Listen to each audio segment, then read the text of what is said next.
Minha sogra dizia que eu era só a babá da família, até a carta da minha filha revelar tudo no dia do velório. Sentei-me no último banco da igreja, bem ao lado da porta lateral, como quem já se acostumou a não fazer parte do centro da cena. O ambiente estava silencioso, abafado pelo som de murmúrios e suspiros contidos. O caixão estava no altar, cercado por flores brancas e rostos familiares. Alguns choravam discretamente, outros apenas observavam, calculando quem chegou, quem saiu, quem parecia mais ou menos abalado.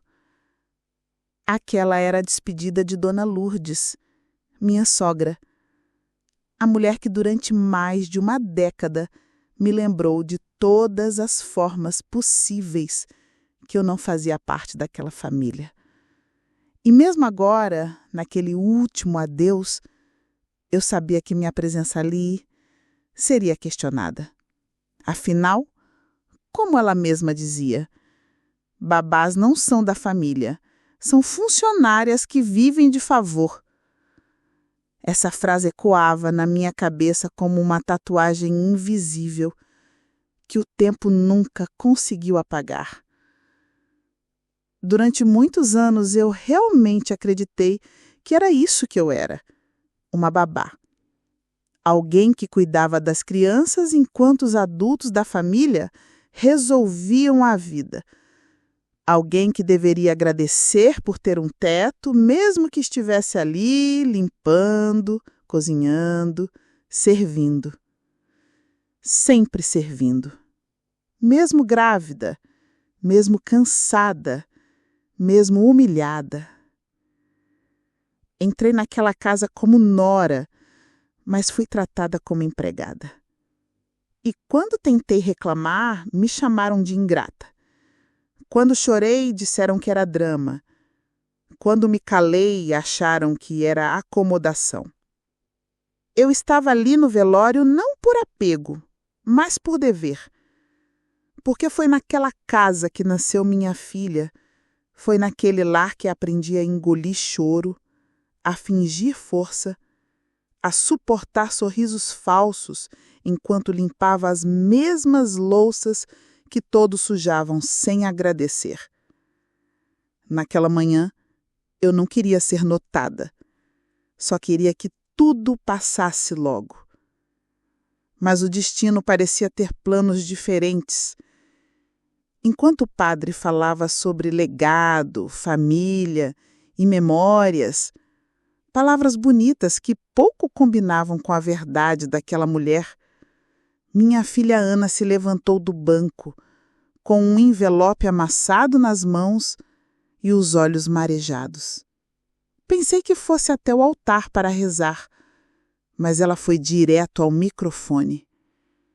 E foi ali, diante de todos aqueles rostos que nos julgaram por anos, que minha filha, com apenas 13 anos, disse as palavras que mudariam tudo. Meu nome é Carolina, e antes de me tornarem a babá da família, eu já era invisível em casa. Cresci na periferia de uma cidade grande, filha de uma diarista que saía de madrugada e voltava depois do pôr do sol, com cheiro de água sanitária nas mãos e calos nos pés. Nunca conheci meu pai.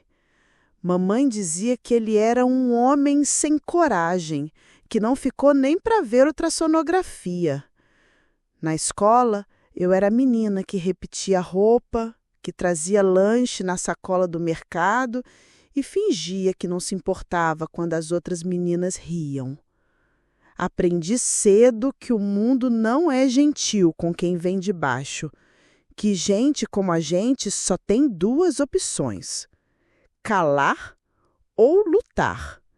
E eu calei por muito tempo, porque lutar eu ainda não sabia como. Conheci Marcos aos 19 num caixa de padaria, onde eu fazia bico aos domingos. Ele era diferente dos rapazes da vizinhança, Tinha mãos limpas, jeito calmo, falava baixo e pagava o próprio lanche com cartão. Fiquei encantada e, sinceramente, carente. Nosso namoro foi rápido. Em menos de 6 meses, engravidei. Quando contei, ele me abraçou. Disse que ia assumir tudo, que íamos morar juntos. E cumpriu a promessa. Só não me contou um detalhe, que a mãe dele, Dona Lourdes, mandava mais que ele dentro da própria casa. A primeira vez que fui apresentada como a mãe do neto e não como namorada, eu ri de nervoso. Mas quando ela olhou para mim de cima a baixo e disse com aquele tom cínico: "Essa roupinha aí você comprou com o dinheiro do meu filho?", eu percebi exatamente onde estava me metendo. Nos primeiros meses da gestação, Marcos e eu ficamos num quartinho nos fundos da casa dela. Ele trabalhava fora o dia todo e eu ficava com ela. Dona Lourdes me ensinou o que é humilhar com elegância. Ela não gritava, ela apenas suspirava alto quando eu errava o ponto do arroz. Chamava os vizinhos para mostrar como é difícil achar empregada que sirva hoje em dia, enquanto me olhava de canto. Um dia ela me entregou um pacote de fraldas e disse: "Você não trabalha, pode pelo menos fazer algo útil. Cuida do meu neto e dos filhos da sua cunhada enquanto eu vou ao mercado." Naquele dia, eu entendi. Na cabeça dela, eu era só uma extensão da faxineira, uma barriga extra dentro de casa, uma mão a mais para cuidar das crianças da família. E, por medo, por insegurança, por falta de opções, eu aceitei. Todas as manhãs eu acordava antes do sol nascer para varrer a casa, preparar o café e separar as roupas das crianças. Trocava fraldas alheias enquanto a sogra assistia novela. Lavava a louça do almoço e a roupa da semana. E se alguma vizinha perguntava quem eu era, Dona Lourdes respondia com um sorriso: "É a babá dos meus netos. Vive aqui com a gente.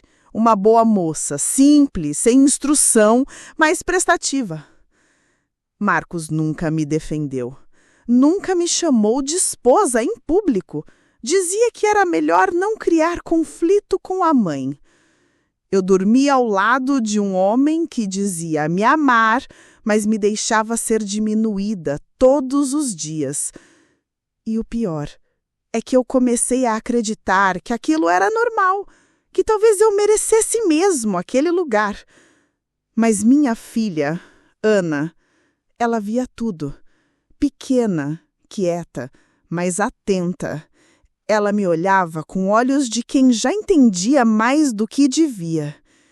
E foi ela quem plantou em mim a primeira dúvida. "Mãe, por que você nunca sorri quando a vovó está perto?"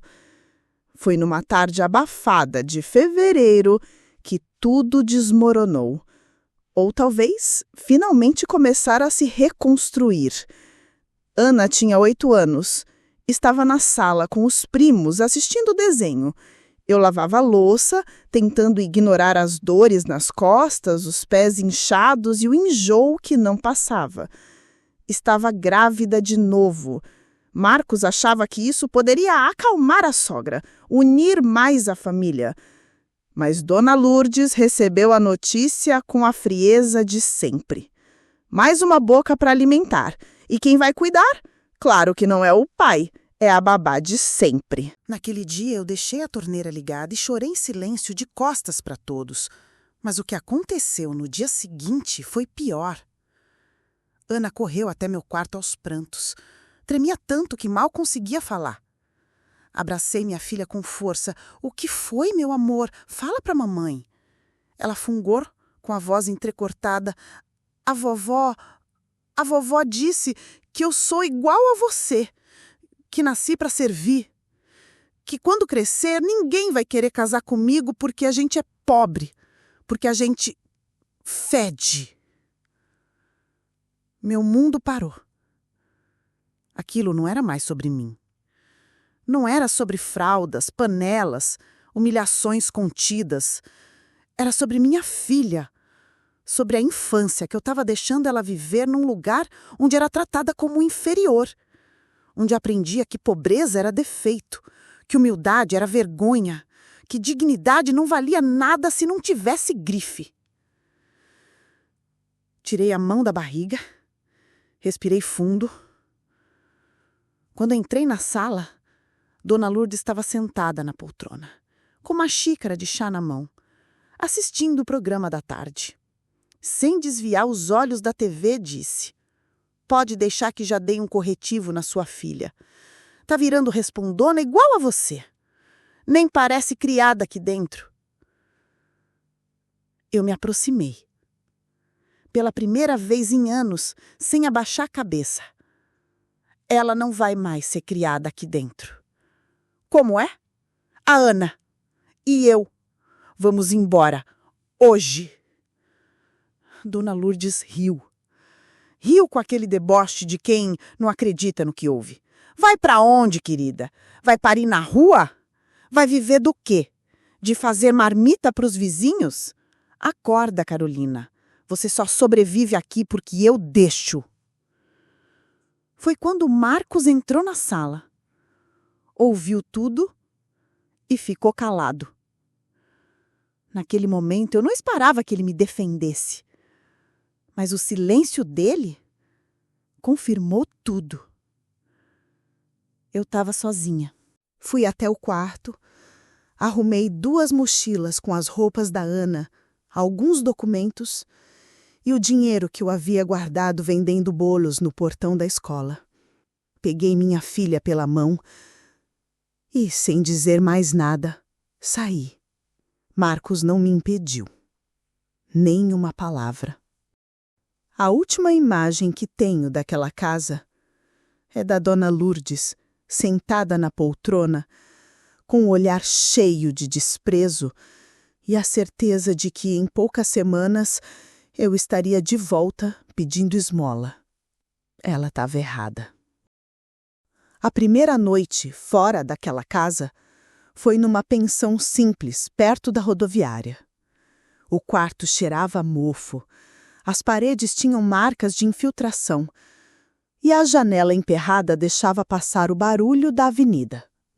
Mas ali, naquele espaço modesto, com apenas 2 camas estreitas, eu dormi em paz pela primeira vez em anos.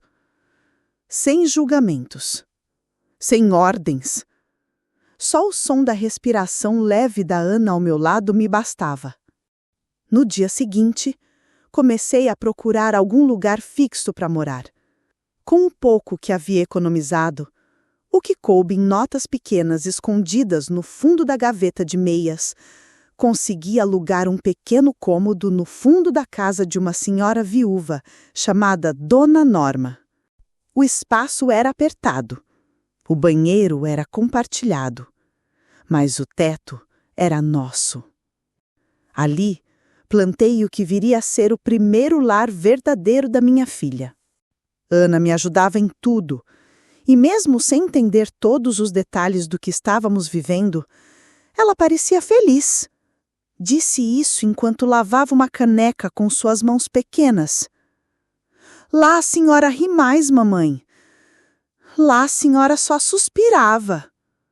Eu ainda não tinha emprego fixo, mas eu tinha mãos e vontade. Comecei vendendo bolos de pote na porta da escola onde Ana estudava. Depois vieram as marmitas, feitas com carinho nas manhãs abafadas de uma cozinha com um único fogão de boca torta. Com o tempo ganhei freguesia. Motoristas de aplicativo, professores, até o rapaz da gráfica da esquina virou cliente fiel.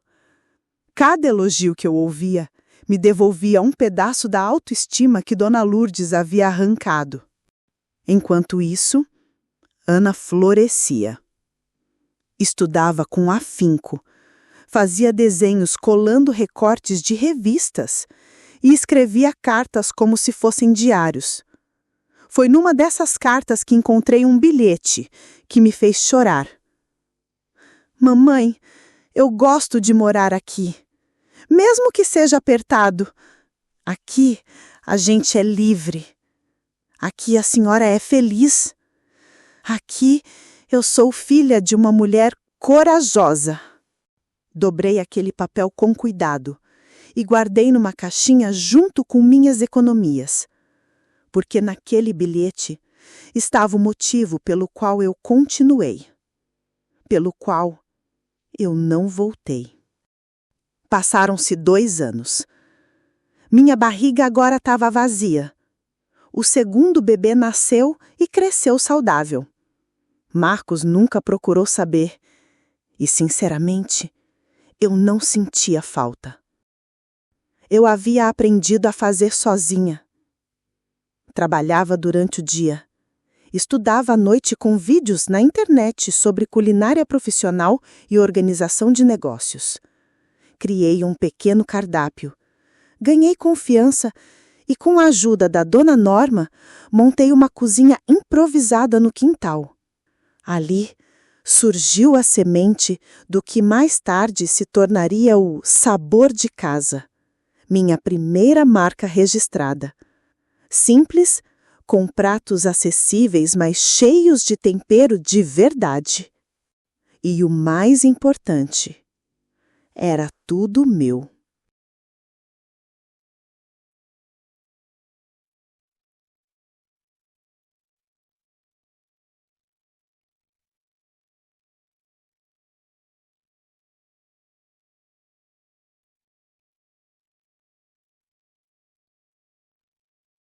A Ana crescia rodeada de carinho, de valores simples e de uma mãe que agora sabia quem era. E mesmo nas noites mais cansativas, ao sentarmos na calçada para tomar um suco ou ver o céu, ela ainda dizia: Mamãe, eu não trocaria essa vida por nenhuma daquelas casas chiques. E eu acreditava, porque ela dizia isso olhando nos meus olhos.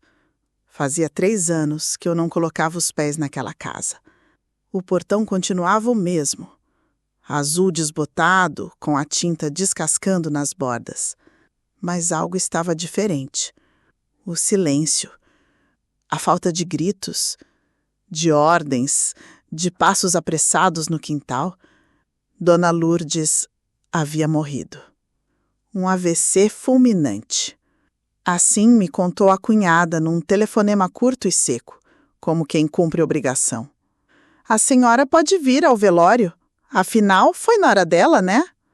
A voz não carregava empatia.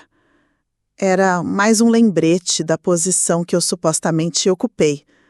A mulher que um dia foi acolhida e depois saiu como quem abandona a própria sorte. Pensei em não ir. Mas Ana, agora com 13 anos, disse com firmeza: Mamãe, eu quero ir. Eu tenho algo para entregar. Não entendi o que ela queria dizer, mas vi nos olhos dela a mesma dor calada que eu carreguei por anos e que, de algum modo, agora se manifestava com coragem. Chegamos à igreja antes do início da missa.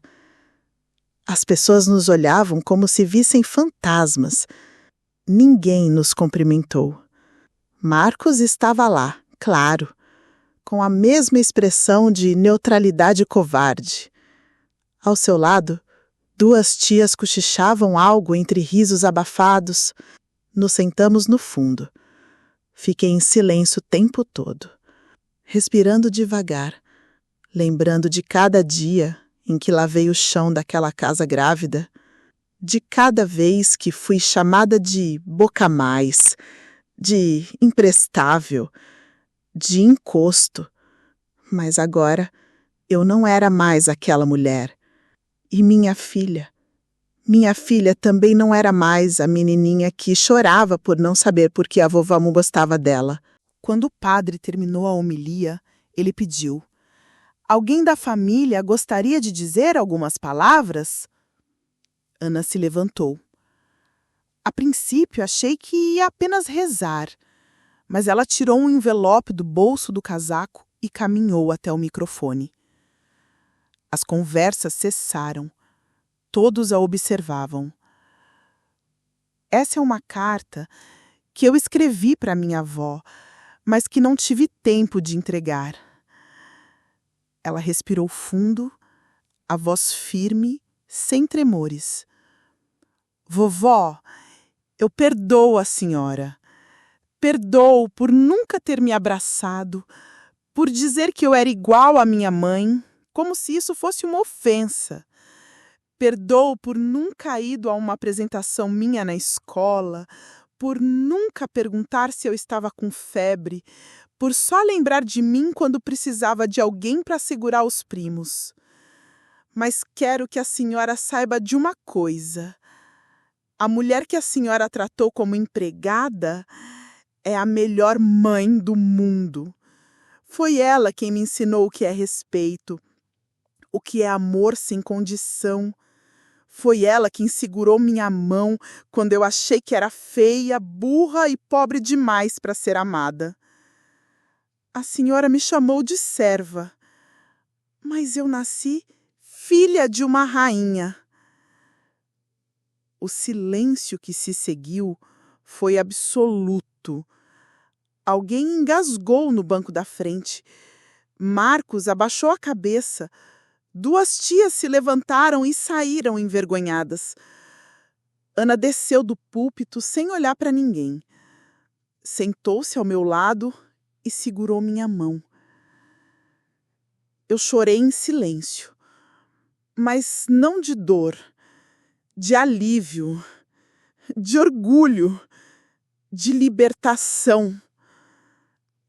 Na saída, o advogado da família se aproximou. Um homem que eu mal conhecia, mas que parecia saber exatamente quem eu era. A senhora é Carolina? Sim. Dona Lourdes deixou um adendo no testamento. A casa que vocês alugaram depois da separação foi comprada por ela, em segredo. Está agora em seu nome, sem ônus. Foi o último pedido dela. Eu fiquei muda. Não por gratidão, porque essa doação não apagava nada, mas por entender que, mesmo sem coragem de pedir perdão em vida, ela reconheceu, à sua maneira, que errou.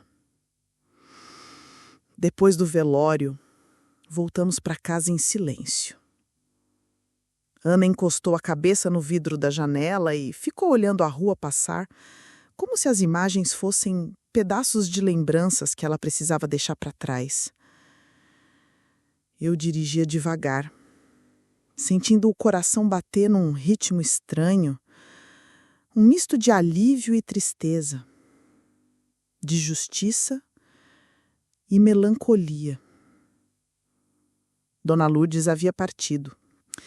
E com ela, uma parte da minha história também se encerrava. Não com aplausos, nem com reconciliação cinematográfica, mas com algo mais valioso: paz. Os dias que seguiram foram silenciosos. Não havia mais ligações, nem visitas inesperadas. A família de Marcos se calou. Talvez por vergonha, talvez por conveniência.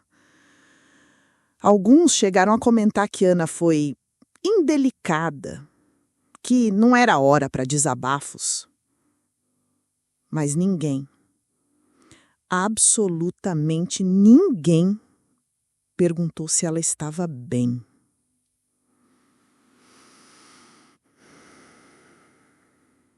Foi nesse silêncio que entendi tudo. Eles não mudaram.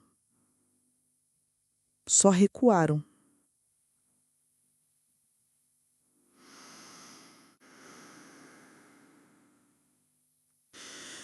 E tudo bem, porque agora, finalmente, isso já não me doía mais.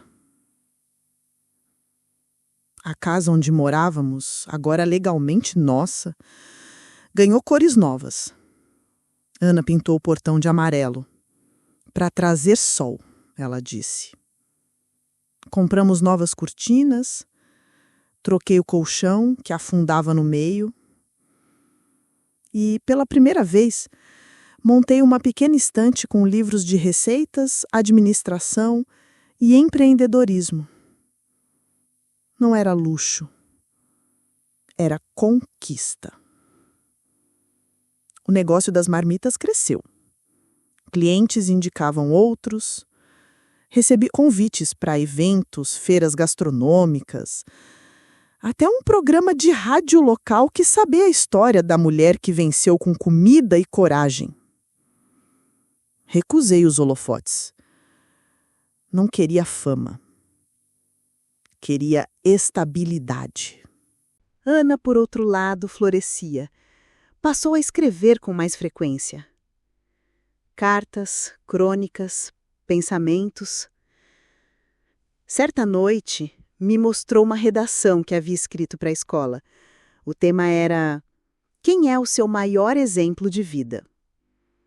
No topo da folha, com letra firme, lia-se: minha mãe. Porque ela me ensinou que a gente não precisa pedir licença para ser quem é. Que não se vence gritando, mas vivendo com dignidade. Fechei os olhos, respirei fundo. Aquela menina de voz pequena agora era mulher por dentro. E eu sabia, ela jamais seria aquilo que quiseram nos fazer acreditar que seríamos. Um dia, Marcos me ligou. A voz dele estava baixa, hesitante.